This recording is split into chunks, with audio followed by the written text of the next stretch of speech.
열왕기하 2장 9절 말씀입니다.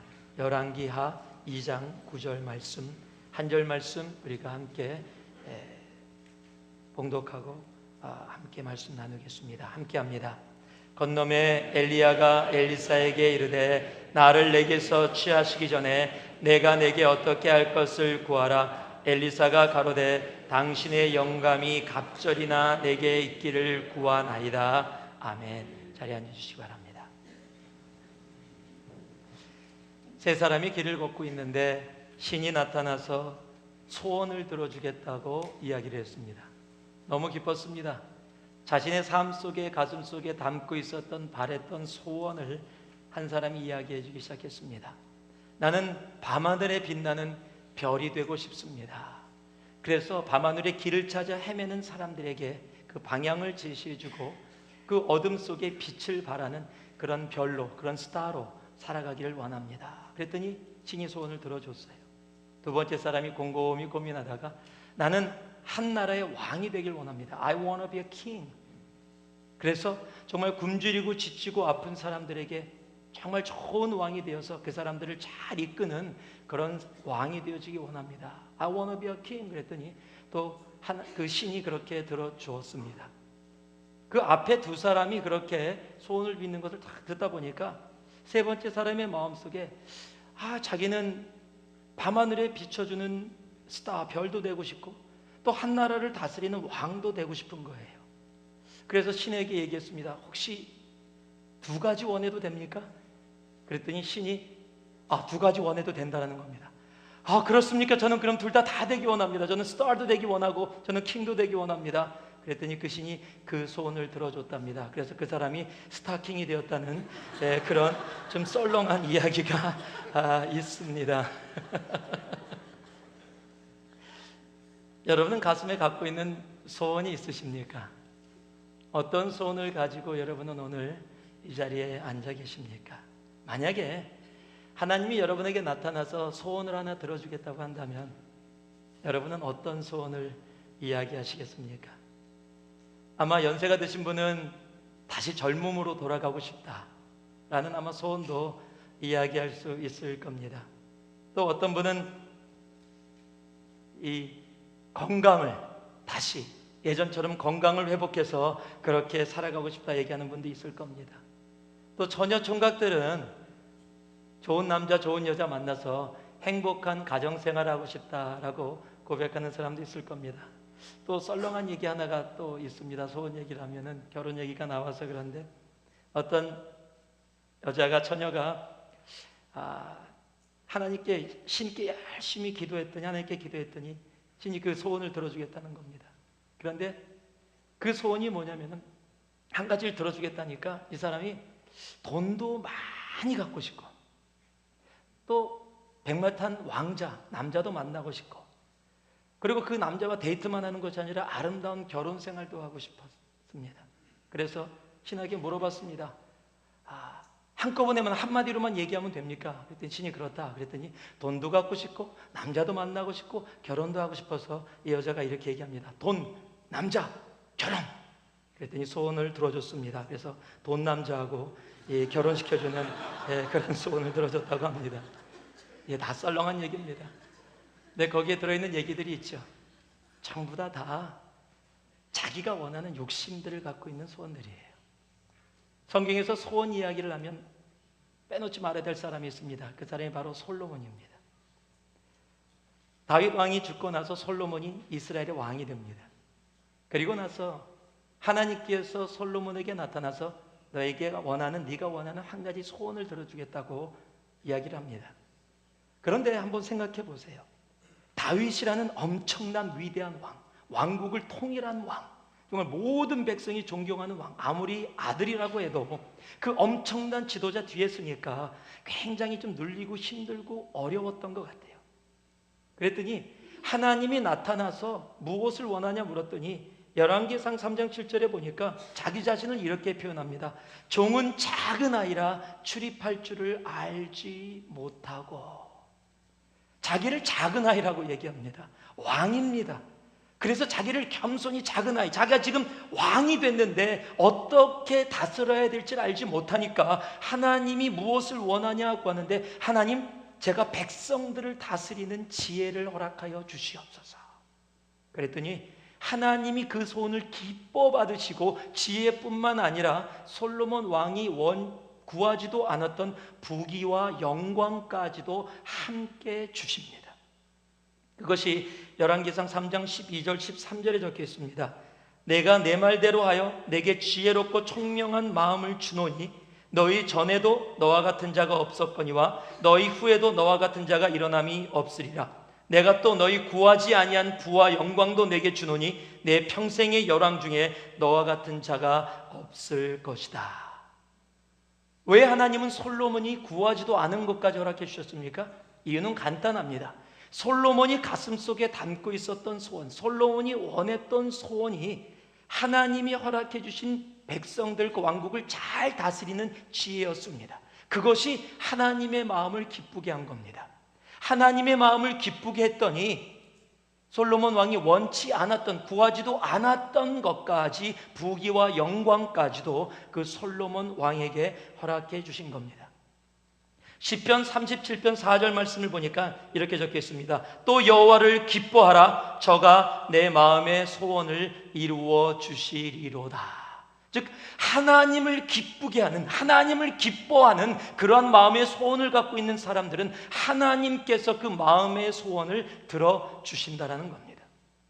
오늘 본문 함께 읽은 말씀은 엘리사가 엘리야에게 자기의 소원을 이야기하는 내용입니다. 이제 엘리야가 하나님의 때가 되어서 하나님께 부르심을 받은 그런 즈음이 됐습니다. 엘리야도 알고 있었고 엘리사도 알고 있었습니다. 그리고 이제 엘리사와 엘리야가 함께 동행해서 이제 요단강 근처까지 왔더니 이제 그곳에서 엘리야가 엘리사에게 이야기합니다. 이제 내가 떠날 때가 됐는데 네가 원하는 것을 이야기하라. 네 소원을 이야기하라. 그러면 그 소원을 내가 들어주겠다라고 얘기하는 겁니다. 그랬더니 엘리사는 주저하지 않고 무엇을 얘기합니까? 당신이 갖고 있는 영감의 갑절, double portion of your spirit, 영적인 능력의 그 더블, 곱빼기를 달라는 겁니다.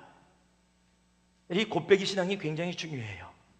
하나님이 원하시는, 하나님이 기뻐하시는 하나님의 나라를 위해서 쓸 수 있는 좋은 것들을 보면요, 곱빼기로 구하세요. 하나님은 그렇게 허락해 주시는 분이십니다. 엘리사는 바로 그것을 구하는 겁니다. 그리고 하나님께서 엘리사에게 그것을 더해 주십니다. 왜요? 지금 엘리사의 마음속에 있는 소원은요, 왜 영적인 갑절의 영적인 능력을 구했습니까? 지금 엘리사는 누굽니까? 선지자입니다. 지금 암흑 속에 덮여있는 이스라엘이라는 나라를 지금 엘리야가 떠나고 나면 자기가 그 선지자의 일을 감당해야 하는데, 그 하나님의 일을 감당해야 하는데 자기가 지금 필요한 것은 돈도 아니고 자기가 필요한 것은 다른 것도 아니고 엘리야가 감당했던 것보다 나는 더 약하기 때문에 엘리야가 갖고 있었던 갑절의 영적인 능력이 없이는 나는 하나님이 시키시는 선지자의 일을 감당할 수 없다고 생각했기에 갑절의 영감을 나에게 허락하여 주시옵소서. 하나님 왜 허락해 주셨습니까? 바로 그 마음속에 하나님이 기뻐하시는 마음의 소원, 선지자로 부름받은 엘리사가 그 선지자의 일, 즉 하나님의 나라의 일을 온전히 감당하기 위해서 자신의 사심으로 구하는 것이 아니라 하나님이 기뻐하시는 소원을 그에게 아렸던 겁니다.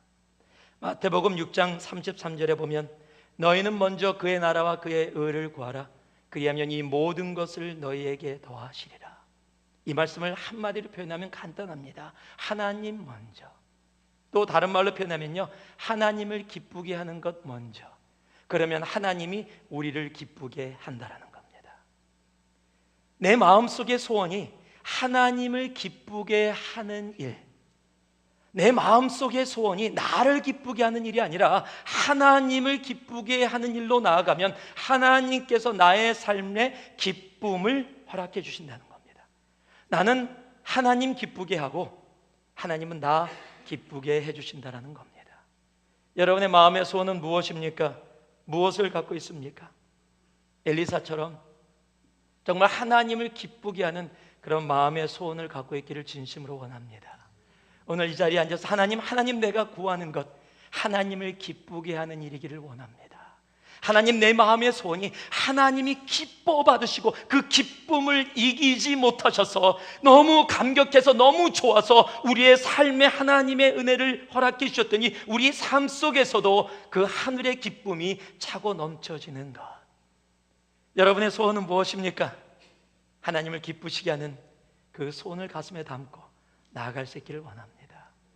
엘리사를 봤더니요, 하나님을 기쁘시게 하는 소원을 갖고 있는 사람들의 모습을 오늘 이 열왕기하 2장의 말씀을 통해서 우리들이 몇 가지를 볼 수가 있습니다. 2절 말씀입니다. 2절 말씀 우리 같이 한번 봉독해 보겠습니다. 엘리야가 엘리사에게 이르되 청컨대 너는 여기 머물라, 여호와께서 나를 베델로 보내시느니라. 엘리사가 가로되 여호와의 사심과 당신의 혼의 삶을 가리켜 맹세하노니 내가 당신을 떠나지 아니하겠나이다. 이에 두 사람이 베델로 내려가니. 한번 따라해 주시기 바랍니다. 끝까지 갑니다. 하나님을 기쁘게 하는 마음의 소원을 갖고 있는 사람들은요, 중간에 포기하지 않고 끝까지 갑니다. 지금 오늘 이 말씀이 어떻게 이루어진 거냐면요, 엘리야하고 엘리사가 지금 서로 다 엘리야가 이제 하나님의 때가 돼서 사역을 마치고 하나님의 부르심을 받는다는 것을 이미 다 알고 있었습니다. 그리고 이들이 길갈에서 시작해서 베델에서 지금 여리고에서 요단으로 옮겨가면서, 그런데 엘리야가 엘리사에게 뭐라고 얘기하고 있냐면요, 나를 쫓지 말라. 그것도 한 번이 아니라 거의 똑같은 패런의 말씀을 2절과 4절과 6절에 3번 똑같은, 장소만 바뀌었지 엘리야가 하는 말이 똑같습니다. 쫓아오지 말고 머물라, 나 혼자 가겠다라는 거예요. 즉 지금 엘리사를 향해서 더 이상 오지 말라라는 얘기입니다. 나 혼자 가겠다라는 겁니다. 그런데 엘리사가 대답을 합니다. 나는 절대 당신 혼자 가게 할 수 없습니다. 나는 끝까지 당신이 가는 그곳까지 나는 같이 가겠습니다 라고 얘기하는 거예요. 여러분, 그럼 여기서 우리들이 한번 생각해 볼 것이 있습니다. 엘리야가 왜 엘리사를 오지 말라 그랬을까요? 만약에 귀찮아서요, 엘리사가 졸졸졸 쫓아다니니까 혼자서 나의 인생의 마무리를 하기 위해서 귀찮아서요? 아니요. 만약 그 내용만 본다면 그렇게도 상상할 수 있을 겁니다. 그런데 동일한 열왕기하 2장 10절 말씀을 보면, 와, 이게 하나님이 엘리야를 통해서 엘리사에게 허락하는 테스트였구나라는 것을 알 수가 있습니다. 10절 말씀에 이렇게 적혀 있습니다. 가로되 내가 어려운 일을 구하는도다. 지금 구한 것을 얘기하는 겁니다. 나로 하여금 갑절의 영감을 주옵소서. 바로 그 다음 절입니다. 그러나 나를 내게서 취하는 것을 내가 보면 그 일을 내게 이루려니와 그렇지 않으면 이루지 아니하리라. 무엇을 얘기하고 있습니까?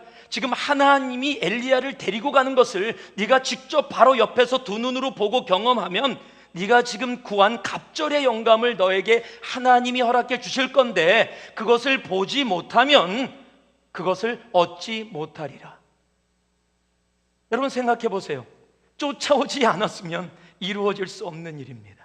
지금 엘리야가 떠난다는 것을 알고 있었고, 엘리야가 엘리사 보고 머물라 그랬을 때 그곳에 머물러 있었으면 내 가슴 속에 하나님을 기뻐하는 소원을 갖고 있었다 할지라도 그 소원은 이루어질 수 없었다라는 겁니다. 그런데 엘리야가 쫓아오지 말라고 그렇게 이야기하는데도 나는 끝까지 당신과 함께 포기하지 않고 가겠습니다라고 고백하는 거예요. 끝까지 간 그 엘리사의 삶 속에 그가 원했던 하나님을 기뻐하는 소원이 바로 이루어지게 된 겁니다. 이 시대는 참 쉽게 포기하는 시대입니다. 너무 쉽게 포기합니다. 어느 의과대학에서 교수가 학생에게 질문을 했습니다. 한 부부가 있는데 남편은 매독에 걸렸고 아내는 심한 폐결핵에 걸려있다. 이 가정에는 아이들이 넷이 있는데 하나는 며칠 전에 병으로 죽었고 남은 아이들은 결핵에 걸려서 살아날지 안 살지 알지 못한다. 그런데 이 부인은 현재 5번째 아이를 임신 중이다. 어떻게 하면 좋겠느냐? 의과 교수가 물었습니다. 한 학생이 손을 번쩍 들더니 크게 대답합니다. 낙태 수술을 해야 합니다. 그것이 옳은 겁니다. 그랬더니 의과 대학 교수가 이렇게 얘기합니다. 당신은 방금 베토벤을 죽였습니다. 여러분, 베토벤이 이런 환경에서 태어났습니다. 누가 보더라도 포기할 수밖에 없는 상황. 의사가 전문적인 관점에서 바라봐도 안 나는 것이 더 나은 상황. 만약에 그래서 그 당시에 낙태수술도 없었겠고 당연히 하지 말아야 될 거지만 태어나지 못했다면 우리는 운명 교향곡을 듣지 못하고 있을 겁니다. 지금 베토벤은 그런 상황 속에 태어나게 된 겁니다. 엘리사 또한 엘리야가 그렇게 따라오지 말라 그러는데도 끝까지 포기하지 않고 따라왔기에 자기의 마음속에 있었던 그 소원, 갑절의 영감을 하나님께 받을 수 있었던 겁니다. 여러분, 이 얘기를 들으면서 떠오르는 사람이 없습니까? 저는 떠오르는 한 사람이 있습니다. 바로 지난주까지 우리가 함께 하나님의 사람 시리즈, 그것에서 4번에 걸쳐서 함께 나눴던 룻의 이야기입니다. 여러분, 룻도 시어머니 나오미를 쫓아가겠다 그랬습니다. 그런데 시어머니 나오미가 쫓아오지 말라 그래요. 그냥 쫓아오지 말라 말 정도로 하는 게 아니라 왜 네가 쫓아오지 말아야 되느냐를 일일이 설명을 합니다. 라지껄리 설명을 합니다. 울면서 간절함으로 설명을 합니다. 제발 쫓아오지 마라. 이거는 너를 위한 것이다. 그러니까 쫓아오지 말라라고 이야기하는데 그 이야기를 들은 오르바는 울면서 어머니 빠이 그러고 갑니다. 그런데 룻은 끝까지 갑니다. 살아계신 하나님, 당신 어머니의 하나님의 이름으로 내가 맹세하노니 어머니 하나님이 나의 하나님이 어머니가 사는 땅이 나의 땅이라고 나는 끝까지 죽기까지 어머니를 쫓아가겠다고 얘기합니다. 말 되게 안 들어요. 그런데 이 말 되게 안 듣고 포기하지 않고 끝까지 갔던 그 룻이 하나님의 큰 기쁨이 되어지는 겁니다. 포기하지 마세요. 끝까지 가시기 바랍니다. 계시록 2장 10절에 보면 이런 부분이 적혀 있습니다. 여러분이 잘 아는 말씀이에요. 내가 죽도록 충성하라. 그리하면 내가 생명의 면류관을 내게 주리라. 여기 내가 죽도록 충성하라 그러면 그냥 막 죽는 순간까지 충성하라 막 이런 말로 들립니다. 그런데 영어로 조금 더 클리어하게 되어 있어요. Be faithful. Be faithful even to the point of death. 여러분, 죽음의 순간입니다. Point of death. 죽음의 순간까지 be faithful. 변함없이 포기하지 않고 똑같은 모습으로 신실해라 라는 말이에요. 여러분, 죽음의 순간이 뭡니까? 인간의 마지막 순간입니다. 생명 있는 인간이라면 육체적인 삶의 마지막 순간이 죽음의 순간입니다. 그 죽음의 순간까지 변함없이 포기하지 말고 똑같이 그 순간까지 와라. 그게 be faithful입니다. 그것이 신실입니다. 그것을 충성이라고 표현해낸 겁니다. 하나님은 우리의 마음의 소원을 가지고 끝까지 죽음의 순간까지 변함없이 포기하지 않고 나아오는 그 삶을 기뻐 받으시고 생명의 면류관으로 우리와 함께 해주시는 겁니다. 히브리서 3장 14절을 봤더니요, 우리가 시작할 때 확실한 것을 끝까지 견고히 잡으면 그리스도와 함께 참여한 자가 되리라. 끝까지 견고히 잡으면 hold firmly till the end. 끝까지 포기하지 않고 잡은 것을 놓지 않고 끝까지 가는 겁니다. 여러분, 물이 몇 도에서 보일이 됩니까? 이것도 어렵군요. 제가 질문하는 것보다 굉장히 여러분들이 답을 못 하시니까 물이 100도가 되면 끓습니다. 제가 지금 여러분께 가르쳐 드리는 겁니다. 증기기관차에 수증기가 있어서 지금은 증기기관차 아니지만 예전에 증기기관차가 움직일 수 있는 동력을 만들어내는 온도가 있습니다. 그 온도가 212도입니다. 그런데 물은 99도까지 올라갔다고 해서 끓지 않습니다. 증기기관차의 그 수증기의 압력이 212도까지 올라가야 움직이지 211도까지만 돼도 그것은 움직이지 않습니다. 내가 아무리 99도까지 올라가 있는 그 물을 가지고 왜 끓지 않니라고 얘기한다도요, 1도 더 가야 돼요. 끝까지가 거기입니다. 물은 증기기관차의 끝까지 움직일 수 있는 그 시작은 212도입니다 211도까지 했다 그래서 내가 0도부터 시작해서 211도까지 올라왔다 해서 증기기관차는 움직이지 않습니다. 어디까지요? 끝까지입니다. 하나님은 우리가 포기하지 아니하고 끝까지 가기를 원하시는 것입니다. 어느 훌륭한 건축가가 있었습니다. 그는 대기업에서 굉장히 오랫동안 그 한 건축사에서 오래 봉사했습니다. 그리고 너무 성실하게 많은 빌딩과 주택을 설계도 하고 짓기도 했습니다. 이제 그가 정년퇴임을 하게 됐습니다. 이제 나이가 들어 정년퇴임을 하게 되니까 이제 자기가 갖고 있었던 그 꿈을 펼치기 위해서 좀 쉬고 싶었습니다. 좀 계획할 수 있는 시간이 필요했습니다. 그런데 사장이 오더니 정말 수고했다고, 당신 같은 사람 없었다고, 정말 성실하게 해줘서 고맙다고 이야기를 나누면서, 그런데 퇴임하기 전에 한 가지만 더 좀 일을 해줬으면 좋겠다고, 그 얘기를 듣는 순간 조금 화가 났어요. 아니, 내가 여태까지 이렇게 신실하게 해줬으면 이제 퇴임할 때 되면 조금 여유를 주고 나를 정리할 시간을 좀 주지. 야, 역시 사장은 사장이구나, 끝까지 부려먹으려고 그러는구나.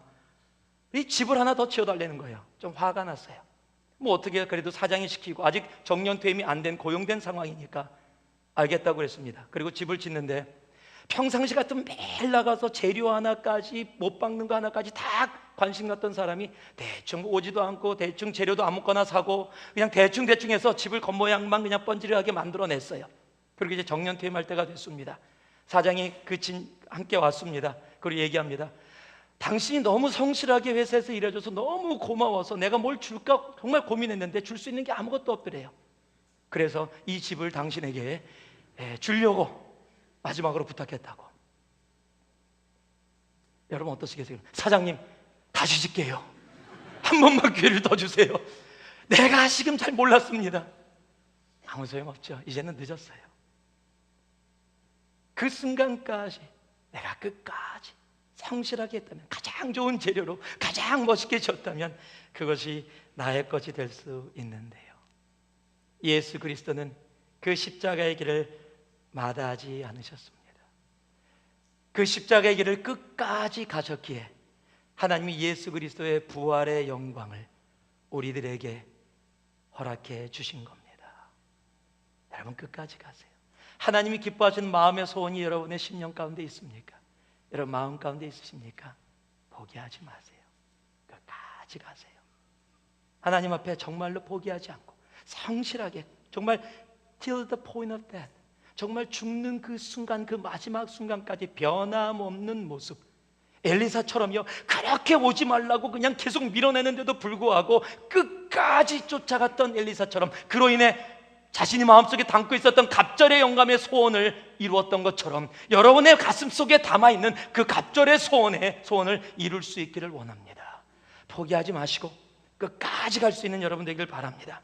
빌립보서 1장 6절을 봤더니요, 너희 속에 착한 일을 시작하신 이가 그리스도 예수의 날까지 이루실 줄을 우리가 확신하노라. 여러분 안에 이미 그 소원을 허락하신, 하나님을 기쁘게 하는 소원을 허락하신 하나님이 하나님 그리스도의 날에 분명히 이루어 주십니다. 포기하지 마세요. 끝까지 가시기 바랍니다. 두 번째입니다. 3절 말씀 같이 한번 읽어보겠습니다. 베델에 있는 선지자의 생도들이 엘리사에게로 나와 이르되 여호와께서 오늘날 당신의 선생을 당신의 머리 위로 취하실 줄을 아나이까 가로되 나도 아노니 너희는 잠잠하라. 우리 한 번만 더 소리내서 우리 하나님의 말씀 또박또박 읽기를 원합니다. 다시 한번 읽습니다. 베델에 있는 선지자의 성도들이 엘리사에게로 나와 이르되 여호와께서 오늘날 당신의 선생을 당신의 머리 위로 취하실 줄을 아나이까 가로되 나도 아노니 너희는 잠잠하라.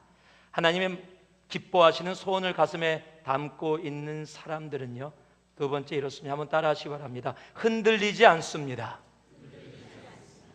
흔들리지 않습니다. 지금 엘리야와 엘리사가 함께 이동하고 있는데 선지자의 생도들, 지금으로 하면 신학생들입니다. 그래서 영적으로 나름대로 하나님의 말씀을 공부하고 있고 선지자가 되기 위해서 준비하는 영적인 사람들입니다. 그 사람들이 와서 엘리사에게 이야기하는 겁니다. 들었습니까? 당신 아십니까? 엘리야의 시대는 이제 끝났습니다. 이제는 당신의 시대가 시작합니다. 그런데 왜 엘리야하고 붙어 있습니까? 이제 당신의 시대를 시작하십시오라고 지금 얘기하고 있는 중이에요. 근데 그 사람들을 향해서 무슨 소리 하냐? 엘리야의 시대가 끝났다 할지라도 하나님이 거두시는 그 순간까지는 나는 포기하지 않고 끝까지 엘리야와 함께 있겠다. 여러분, 지금 이 선지자의 생도들이 누구를 위해서 얘기해 주고 있어요? 엘리사를 위해서 얘기해 주고 있는 겁니다. 지금 엘리사를 위해 주는 사람들이에요. 그래서 이제는 엘리야의 시대는 끝났으니까 엘리사, 너의 시대를 준비해야지 어느 때까지 계속 엘리야의 뒤만 쫓아다니겠느냐라고 지금 오히려 엘리사를 위해서 이야기해 주고 있는 상황이에요. 그런데 그 이야기를 들은 엘리사가 아니라는 겁니다. 너희들 눈에는 시간 낭비로 보이고 아무것도 안 이루어지는 것 같을지라도 나는 끝까지 포기하지 않고 가겠다라고 단호하게 얘기하는 것을 성경이 무엇이라고 얘기하고 있냐면 I know but be silent. 나도 알고 있다. 내가 그거 모르는 거 아니다. 몰라서 쫓아다니는 거 아니다. 나도 그 팩트를 알고 있지만 너희는 잠잠하라. 흔들리지 않겠다라는 겁니다. 듣지 않겠다라는 겁니다. 여러분, 이 세상은요, 무엇이 옳은지 그른지 하나님의 뜻이 어디에 있는지 참 분간하기 어려운 시대에 살고 있습니다. 그래서요, 영적인 분별력, discernment이 필요합니다. 요한일서 4장 1절에 보니까요, 사랑하는 자들아, 영을 다 믿지 말고 오직 영이 하나님께 속하였는지 분별하라 라고 이야기하고 있습니다. 로마서 12장 2절 말씀에는요, 너희는 이 세대를 본받지 말고 오직 마음을 새롭게 함으로 변화를 받아 하나님의 선하시고 기뻐하시고 온전하신 뜻이 무엇인지 분별하도록 하라 라고 얘기하고 있습니다. 여러분, 이 시대는요, 하나님의 뜻을 제대로 알 수 없이 무엇이 하나님의 뜻이고 무엇이 나의 뜻인지 구별하기 힘든 세대에 우리는 살아가고 있습니다. 또 이 얘기를 듣고 저 얘기를 들으면 이것이 옳은지, 나를 위해서 얘기해 주는 사람들의 얘기를 듣고 나면 이것이 옳은지 그른지 굉장히 혼동 속에 빠질 때가 참 많이 있습니다. 내가 경험한 경험을 가지고 얘기한다면 이것이 옳은지 그른지 참 모를 때가 많이 있습니다. 얼마 전에 저희 교회 성도분하고 얘기 나누다가 한 번도 제가 생각하지 않았던 이야기를 들었어요. 제 머리에 대해서 들었습니다. 제가 지금 그쪽 방향을 안 보고 있는데 저는 전혀 한 번도 제 머릿속에 그런 생각이 들어오지 않았었는데 제가 이곳에 와서 머리 스타일이 바뀌었다는 거예요. 네, 어떻게 바뀌었냐? 예전에는 한 3대 7이었는데 지금 2대 8, 1대 9로 바뀌었다는 거예요. 예전에는 조금 그래도 가운데 쪽에 머리카락마가 있었는데 어느 순간에 머리카락마가 왼쪽에서 이렇게 넘어왔다라는 거예요. 그러면서 예전 머리가 훨씬 더 나한테 잘 어울린다. 근데 저는 한 번도 생각을 못 했거든요. 그냥 여기 와서 어떻게 하다 보니까 머리가 바뀌었고 뭐 그냥 그러고 있었어요. 그리고 나름대로 괜찮다라고 생각하고 있었는데 그 얘기를 들은 순간 집에 가서 거울을 보기 시작했어요. 3대 7로 나눠봤다가 원래대로 들어왔다가 왔다 갔다 왔다. 어느 쪽이나 이거. 한 번도 생각을 안 했었는데 그 얘기를 듣는 순간 거울 보니까 아, 이게 그런 것 같기도 하고 이게 정말 2대 8인가? 1대 9인가? 막 이런 생각이 드는 거예요. 만약에 여러분, 자매님들 특히 오늘 여러분이 교회 오셨는데 어떤 분이 오셔서 오늘 머리 스타일 왜 그래요? 그 한마디만 하면 여러분 화장실 가서 안 나오실 거예요 아마. 내 머리 스타일이 어떻지? 집에서 올 때는 멀쩡하게 왔는데 그 한마디 들었는데 우리는 그 한마디 때문에 왔다 갔다 왔다 갔다 왔다 갔다 합니다. 그게 우리들이에요. 그게 우리들의 모습이에요. 그냥 한마디만 하면은 그냥 그것에 휩싸이는 우리들. 여러분, 창세기에 보면 하와가 뱀에게 속아서 선악과를 먹은 이야기가 나옵니다. 우리는 그래요. 정말 하와가 똑똑했었으면, 하와가 그냥 담대히 서 있었으면 속지 않았을 거고 우리가 에덴 동산에 아직도 함께 주님하고 있었을 텐데 라고 이야기하실지 모르겠어요. 여러분, 하와가 똑똑하지 않아서, 하와가 잘 몰라서 속았을까요? 여러분, 하와도 주님하고 함께 동행했던 하나님의 은혜 속에 있었던 사람입니다. 그런데 존 비비어라는 사람이 쓴 책이 있는데 그 책의 제목이 분별력입니다. 그 분별력이라는 책에 보면은 하와가 왜 뱀에게 그렇게 단순하게 속을 수밖에 없었는가를 이렇게 설명합니다. 그가 선택한 성경 구절이 하나 있는데 그것이 창세기 3장 1절 말씀입니다. 여호와 하나님이 지으신 들짐승 중에 뱀이 가장 강교하더라. 뱀이 여자에게 물어 가로되 하나님이 참으로 너희더러 동산 모든 나무의 실과를 먹지 말라 하시더냐. 요 한마디라는 거예요. 하나님이 참으로 너희에게 동산에 있는 모든 과실의 나무를 먹지 말라 하더냐? 하나님은 그렇게 얘기한 적 없습니다. 하와도 얘기합니다. 아니, 그렇게 얘기 안 하셨다. 모든 거는 먹어도 되는데 동산 중앙에 있는 선악과를 알게 하는 그 나무는 먹지 말라고 했는데, 그 나무는 뭐라고요? 먹지도 만지지도 말라. 하나님이 얘기 안 한 것까지 붙여서 얘기하게 돼요. 자기가 아니라고 얘기하면서도 한마디 들었는데 이 말서부터 하나님에 대한 모든 생각이 변화를 하기 시작하는 거예요. 하나님은요, 베푸시는 분이셨어요. 동산 모든 나무에 있는 과실은 다 먹어라. 이 베푸시는 하나님, giver, 우리들에게 무엇이든지 주시고자 하는 하나님. 그런데 이 한마디로 하나님을 어떻게 바꿔놨냐면요, taker, 뺏어가는 하나님. 동산 나무에 있는 모든 것은 먹지 말라 하더냐라는 이 한마디로 먹지 말라 그러는 게 있네. 왜 먹으면 안 되지? 왜 이거는 먹지 못하게 하시는 거지? 한 번도 생각하지 않았던 생각이 우리의 생각 속에 들어오기 시작하는 겁니다. 거기서 우리는 모든 결과를 압니다. 하와가 어떻게 합니까? 그 선악과를 따서 먹고 자기만 먹는 게 아니라 아담까지 먹입니다. 여러분, 나는 분별력 가지고 살아간다고 생각할 수 있을 겁니다.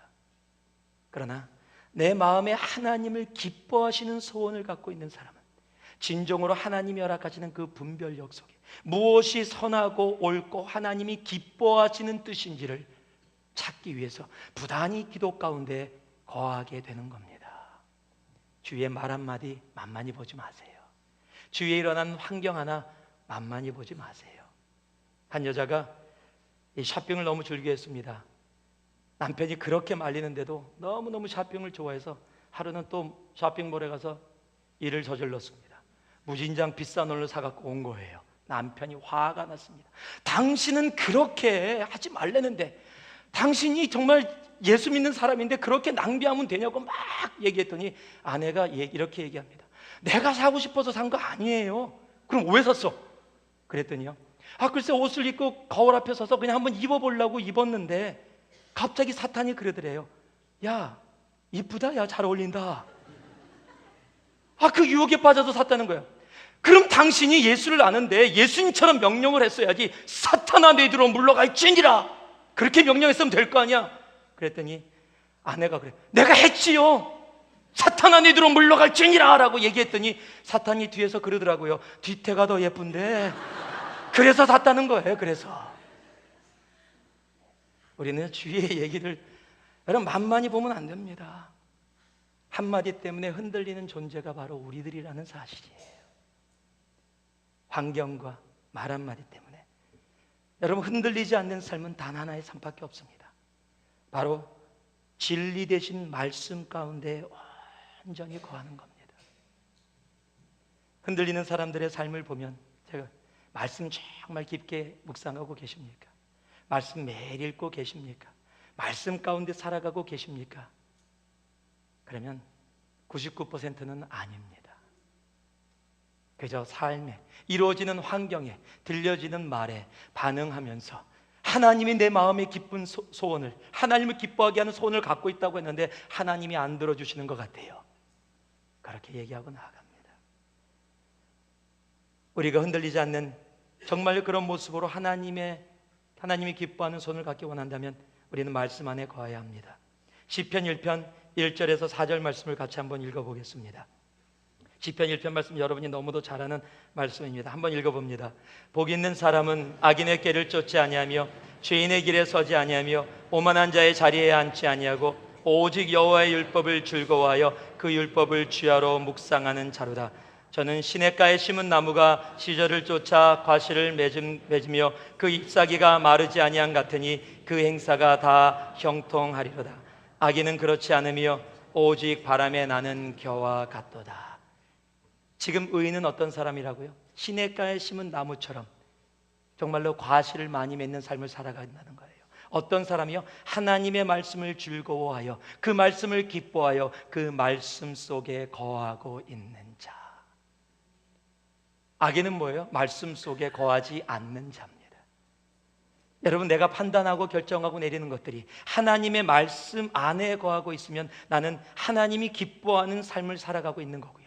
하나님의 말씀이 아닌 것으로 내가 판단하고 결정하고 내려가면 그것은 하나님이 기뻐하지 않는 삶을 살아가게 되는 겁니다. 하나님의 마음의 기쁨의 소원을 갖고 있는 사람들은 흔들리지 않습니다. 왜요? 말씀 속에 깊게 뿌리 내리고 있기 때문에 그렇습니다. 우리 14절 말씀 같이 한번 읽어보겠습니다. 14절 말씀 같이 읽습니다. 시작. 엘리야의 몸에서 떨어진 그 겉옷을 가지고 물을 치며 가로되 엘리야의 하나님 여호와는 어디 계시나이까 하고 저도 물을 치매 물이 이리저리 갈라지고 엘리사가 건너니라. 한번 따라해 주시기 바랍니다. 배운 대로 삽니다. 하나님의 마음에 하나님이 기뻐하는 소원을 갖고 있는 사람은요, 자기가 배운 대로 살게 되어 있습니다. 지금 이 말씀이 어떤 말씀이냐면요, 지금 엘리야를 하나님이 데려가셨습니다. 그리고 엘리야의 옷이 떨어졌어요. 그 옷을 집어들은 엘리사가 요단강을 건너갔다가 다시 건너오면서 지금 물을 쳤더니 물이 이리저리 갈라져서 요단강을 다시 건너올 수 있었다라는 얘기입니다. 그런데 이 얘기가 어디 나오냐면요, 바로 똑같은 열왕기하 2장 8절 말씀에 나옵니다. 이렇게 적혀 있습니다. 엘리야가 겉옷을 취하여 말아 물을 치매 물이 이리저리 갈라지고 두 사람이 육지 위로 건너니라. 즉 바로 요단강을 건너올 때 엘리야가 했던 대로 똑같이 엘리사가 하는 거예요. 사람은요, 자기가 보고 배운 대로 밖에 할 수 없습니다. 그래서 하나님이 기뻐하는 그 마음의 소원을 갖고 있는 사람들은요, 그래서 내가 배운 대로 살아가는 존재이기에 굉장히 중요하게 여겨야 되는 한 가지가 있습니다. 그것이 뭐냐면 내가 누구를 배우고 있느냐는 거예요. 내가 누구와 함께 있느냐. 결국 그와 함께 있으면 그를 배울 수밖에 없기 때문에 그렇습니다.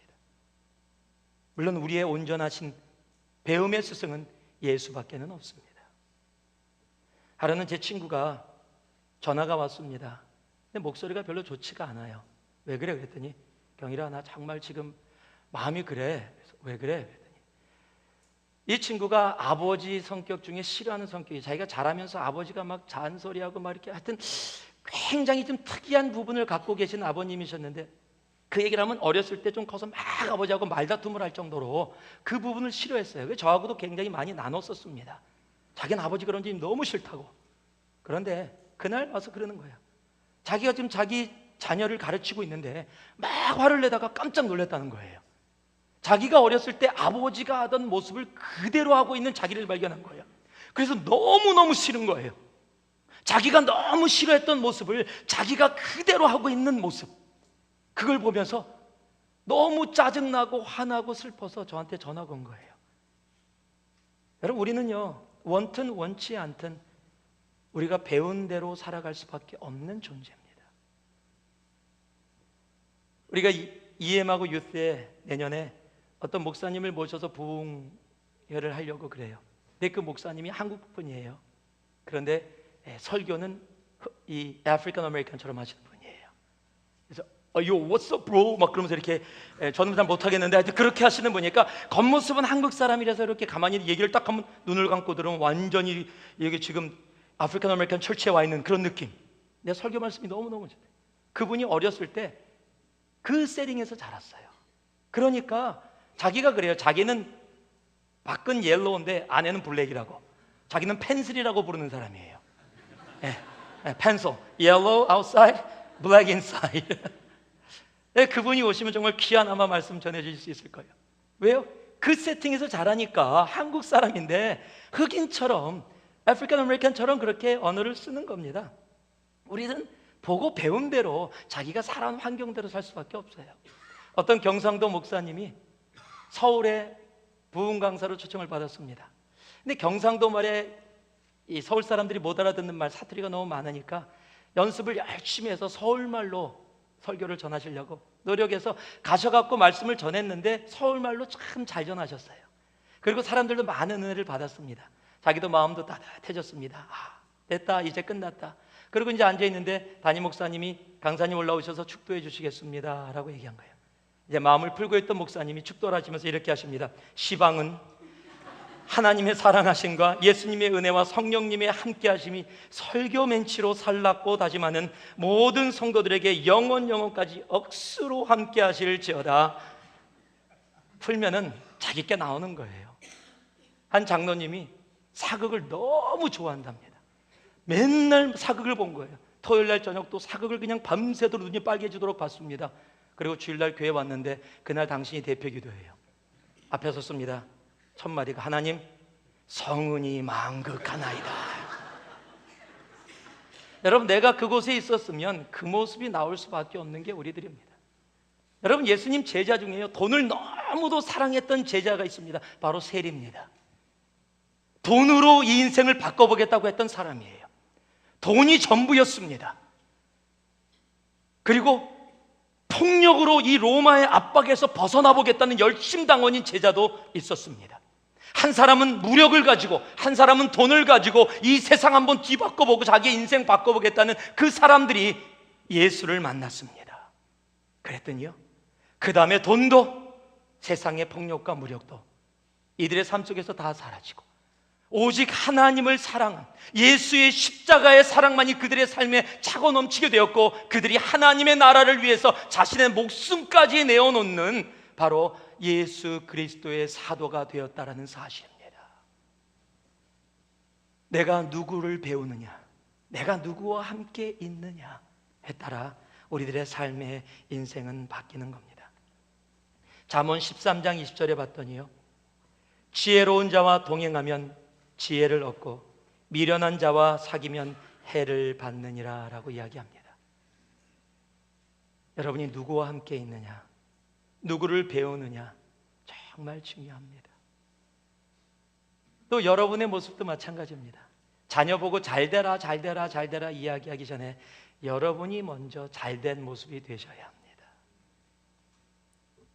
저를 포함해서 다 똑같습니다. 나는 TV 보고 있고 애들은 공부하라고. 아니요, 그 아이 자라서 분명히 똑같이 할 겁니다. 자기는 TV 보고 자기 자식은 공부하라고. 배운 대로 하게 돼 있습니다. 저희 둘째가 책 읽는 것을 원래 별로 안 좋아하는 아이입니다. 우리 둘째 아이는 책보다는 그냥 이렇게 놀고 그냥 잠자고 그냥 세상 편하게 사는 아이예요. 그런데 어딜 가면 꼭 책을 들고 가요. 너 책 왜 들고 가냐? 그러면요, 참 재미있는 사실은 언니가 책을 읽으면 자기도 책을 읽어요. 언니가 다른 거라면 자기도 다른 거를 해요. 그러니까 제가 그래서 맨날 언니한테 그래요. 언니야, 네가 하기 나름으로 네 동생의 삶이 결정이 된다. 첫째가 이 프레셔가 많습니다. 그래서 또 그 첫째는 우리를 보고 있겠죠. 우리 하늘이가 책을 무척 좋아해요. 아빠를 닮아서 책을 굉장히 여러분, 내가 누구와 함께 있느냐, 거기에 따라서 우리의 삶의 모습이 달라지는 겁니다. 마음에 하나님이 기뻐하시는 소원을 갖고 있는 사람들은 그래서 내가 누구와 함께 있느냐를 굉장히 소중하게 생각하고, 왜? 내가 같이 있으면 배울 수밖에 없거든요. 성경은 그래서 함께 있는 것에 대해서 많은 성경 구절을 적어놓고 있습니다. 제가 몇 개를 여러분께 읽어드리겠습니다. 노를 품는 자와 사귀지 말며 울분한 자와 동행하지 말지니 술을 즐겨하는 자들과 고기를 탐하는 자들과 더불어 사귀지 말라. 내 아들아, 여호와 왕을 경외하고 반역자와 더불어 사귀지 말라. 두루다니며 환담하는 자는 남의 비밀을 누설하나니 입술을 벌린 자를 사귀지 말지니라. 내가 너에게 쓴 편지에 음행하는 자들을 사귀지 말라 하였거니와 너희는 믿지 않는 자와 멍에를 같이 하지 말라. 의와 율법이 어찌 함께하여 빛과 어둠이 어찌 사귀며. 성경은요, 계속해서 예수를 믿는 신앙인들에게 뭐라고 얘기하고 있습니까? 이 사귐의 중요성을 얘기하는 겁니다. 왜요? 우리는 배운 대로 살게 돼 있는 존재이기 때문에 그렇습니다. 말씀을 맺습니다. 하나님이 기뻐하시는 소원을 가지고 있는 영적인 열정을 갖고 있는 사람들의 삶은요, 절대 포기하지 않습니다. 끝까지 엘리사처럼, 룻처럼 끝까지 갑니다. 그 끝까지 페이트풀하게 가는 길 가운데 나를 흔드는 많은 일들이 이루어집니다. 그것이 말일 수도 있고, 그것이 환경일 수도 있고, 그것이 여러 가지 다른 것일 수도 있습니다. 나를 사랑하여 준다고 또 얘기해주는 얘기일 수도 있습니다. 그런데 여러분, 그것에 흔들리지 않는 삶이 하나님을 기쁘게 하는 마음의 손을 갖고 있는 사람들의 모습입니다. 또 하나는 배운 대로 삽니다. 엘리사가 왜 엘리사가 됐습니까? 엘리야하고 함께 있었기 때문입니다. 여러분의 자녀는 여러분의 모습을 원튼 원치 않든 배울 겁니다. 여러분이 가진 만큼 여러분의 자녀들에게 나타날 수밖에 없습니다. 여러분 자녀가 잘 되기 원하십니까? 여러분 자녀가 하나님 안에 거하길 원하십니까? 그러면 여러분이 하나님 안에 거하셔야 합니다. 여러분 자녀가 이 땅 가운데 세상이 얘기하는 성공이라는 것이 아니라 정말 하나님의 뜻 안에서 온전히 서서 하나님을 향해서 믿음으로 나아가는 삶을 살기를 원하십니까? 그렇다면 여러분부터 먼저 그러한 삶을 산다면 여러분의 자녀는 여러분의 삶을 보면서 그대로 배워서 그런 모습으로 살아가게 될 것입니다. 여러분의 마음의 소원은 무엇입니까? 오늘 이 예배를 마치고 저문을 나설 때 여러분 가슴 속에 갖고 가는 마음의 소원이 무엇입니까? 그리고 그 소원이 하나님을 기쁘시게 하는 소원입니까? 아니면 아직도 어린아이가 사탕 달라는 것처럼 그저 내가 기쁘기 위해서, 내가 원하는 것을 하기 위해서 나의 것을 이야기하는 소원입니까? 세상의 소원은 스타킹이 되어주는 겁니다. 세상의 소원은 돈 남자와 결혼하게 되는 겁니다.